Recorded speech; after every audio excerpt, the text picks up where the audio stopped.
G'day, ZiggyD here, back with another video from the Path of Exile Awakening Beta. With the addition of Act 4, ZiggyD is seeking to expand out the options for alternative endgames besides mapping. Now, in the current live game, we do have things like Dominus farming and Piety farming as a popular way of getting extra loot outside of maps.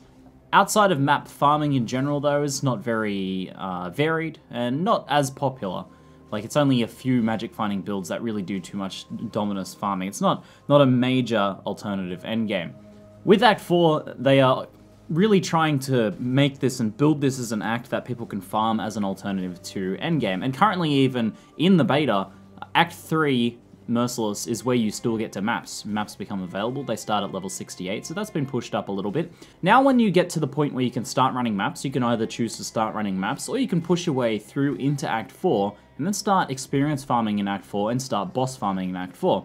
Now, currently, there's still 5 more bosses to be added to Act 4, so I can't really talk about the boss farming aspects of this, apart from the fact that they've said they're really trying to aim to give a big variety of different bosses that you can feasibly farm for loot at endgame, instead of going into maps.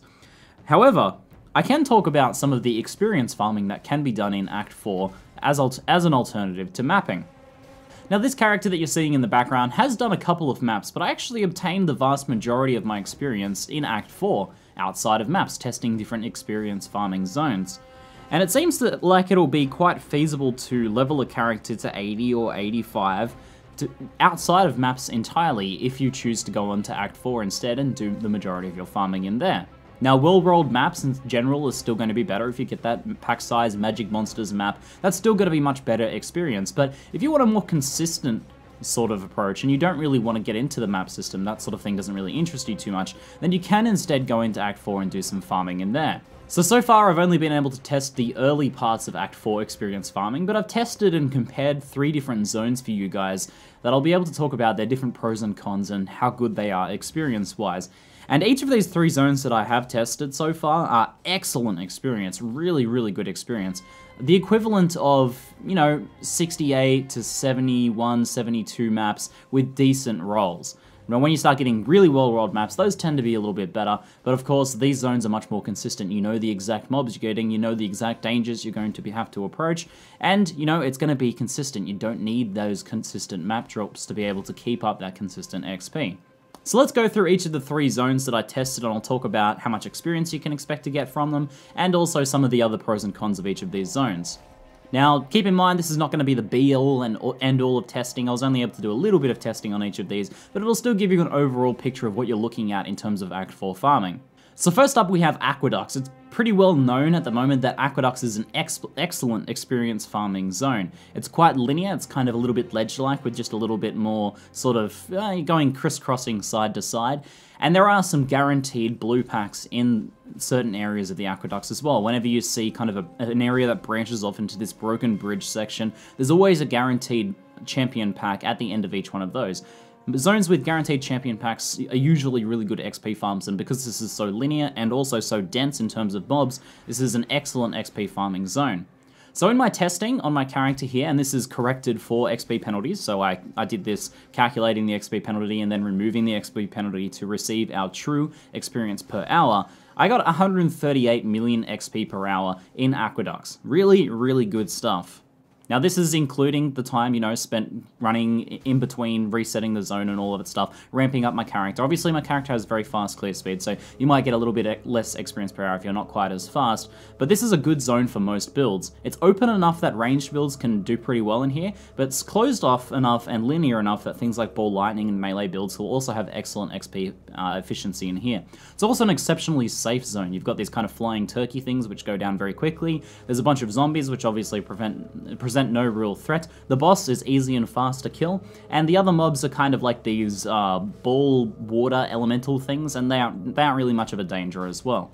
So overall, it's a very easy, safe, fast, linear zone with excellent experience, an excellent starting point if you can push past Dominus in Act 3 to get into Act 4 and start farming. And you can farm this all the way to 80 with a reasonable amount of experience penalty. Once you start getting in the 77, 78, 79 bracket, it starts to slow down a bit, but you can feasibly get to 80 in this zone because it is so fast, so linear, and such a good farming zone in general.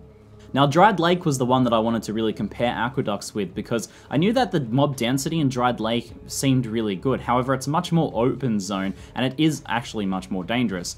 So I did some testing in here as well, and I actually also got 138 million XP per hour. I actually got slightly more than what I got in Aqueducts, but that's maybe due to the fact that it's a large open area and I'm a ranged character. So the drawback here is going to be that mobs are much more spread out than they are in Aqueducts. So if you're playing something like a ball lightning character or a melee character, or something with a smaller AoE than something like a split arrow bow character, then it is probably going to be a bit slower. But if you are a ranged style character like what you see in the background here, then the XP in here is going to be excellent. Now, the drawback, as I was saying, is that this is a much more dangerous zone. There are puncture mobs and there are tornado shot mobs in here that both hit very, very hard and are exceptionally dangerous. So if you're a little bit squishy to fizz damage and that sort of stuff concerns you, then it is gonna make that zone much more dangerous. So in hardcore, we'll probably see more people farming Aqueducts than farming Dried Lake. The other thing to consider is that those knitted horrors, when they roll as a rare, some of them can be really hard to kill and really tanky, and you'll see me maybe skip some rares occasionally when I'm farming this zone to keep up my experience per hour. Now, because I was just testing for maximum XP per hour in this farming test here of Dried Lake, I skipped Vol, because Vol takes a little bit of time to kill. It takes maybe 20-30 seconds to kill if you're on a pretty effective character, but he represents an excellent opportunity to get a whole bunch of extra loot. So I kind of liken Dried Lake a little bit to doing Lunaris piety farming on live servers. Lunaris is excellent XP. It's probably, you know, it's got some dangers just like Dried Lake does, so you have to be a little bit careful in there. You have to make sure your character is well constructed enough to handle those dangers. But the experience is really, really good, and there's the potential for that big loot explosion at the end. In fact, overall, I'd say the zone is better than doing Lunaris piety farming because it's much faster to do a run of this and get to Vol and get the loot from Vol at the end than it is to do a Lunaris piety farm. In fact, I would say that it's pretty insane, and I would expect maybe some changes to be made to this zone because the overall XP plus loot potential of Dried Lake is incredible, phenomenal. Such a good farming zone. So we'll see potentially if it goes in like it is now, and this is happening on the beta. You'll see characters with a lot of move speed, stacking magic fine, and very quickly running to Vol, getting a lot of loot, and maybe killing some of the juicier packs along the way and getting really good XP at the same time. So Dried Lake, excellent farming zone, very comparable in terms of XP per hour if you're skipping Vol to Aqueducts, but a little more dangerous. So it's going to be the more attractive option if you want to balance out your XP per hour with your potential loot as well, as long as you can handle those dangers. So Aqueducts and Dried Lake are both zones that people have talked a lot about as really good farming zones, but one that I've seen almost no discussion on is Mines 2. Now, Mines 1 is pretty rubbish, but once you go through it and get to the doorway to Mines 2, you can refresh at either end of Mines 2, and it's actually a hugely populated zone. Like, it's very extremely mob dense. Now, the actual layout is a little more confusing, so when I was doing the testing, I got lost a couple of times and had to backtrack, but with a little bit of practice and learning of the layout, then I think this could be insane, because in my testing, I actually got 156 million XP per hour, and this is the same zone level as Dried Lake and Aqueducts, all of these zone level 67. So because of that, like, huge mob density, although it's a slightly more confusing zone, if you take out that confusion by learning the zone a little bit better, then the XP per hour could be even a little bit better than what I tested here, which is significantly better than Dried Lake than Aqueduct. So it's surprising then that I haven't seen this tested so much, and I think it's because overall the mines zones are kind of dark, you know, a little bit more scary, and also a little bit more confusing in terms of their layout. But it just takes a bit of time and practice to learn the layout of these zones. I think we could be seeing much higher XP per hour than even what I got here. So maybe if I spend a bit more time practicing the zone, we could even see as high as something like 165, 170 million XP per hour. Insane zone, super dense, full of massive packs. You get heaps of champs running it along, and as long as you don't get yourself lost too often, it's going to be a really good farming zone. Now, it's a little more dangerous than Aqueducts, but not quite as dangerous as Dried Lake, in my opinion, but that sort of thing is going to depend on your build a little bit. There's also a couple of unique bosses in here that are pretty quick to kill if you have high DPS, but can be a little more dangerous if you don't have high DPS. Overall, each of these three zones represent excellent farming spots in Act 4, and these are all available literally as soon as you get into Act 4. You basically run through Aqueducts to get to the town, you can go directly from the town to Dried Lake, and you can run to Mines 2 very quickly just by going through Mines 1 from the town itself. So these are all the first couple zones in Act 4, and they each represent insane farming zones. So I'm very curious to see what happens when they add the rest of Act 4 and whether there's going to be more excellent XP farming zones of higher level, because after this they start to get up up to 68, and maybe it goes even higher than that once they add some of the further zones later in the act. So it'll be very interesting to see if there's some good XP farming zones at higher level, because if that happens, currently these 67 zones are like dense enough and excellent farming zones enough that you can feasibly get to 80 to them in them really quickly.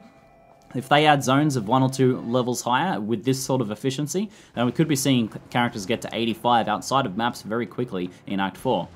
Which I don't really think is a bad thing. I think it's nice to have this alternative to maps. As I said, a well-rolled map is always going to be better than these zones, but you have the consistency if you want to run these zones over and over again. And some people really like doing that. So opening up these alternative farmings spots for endgame, I think is a very attractive option, and I'm really liking what ZiggyD is doing with this. Anyway, I'm curious to hear your thoughts in the comments below. Let me know. That's it for now. I'm ZiggyD, and thanks for watching.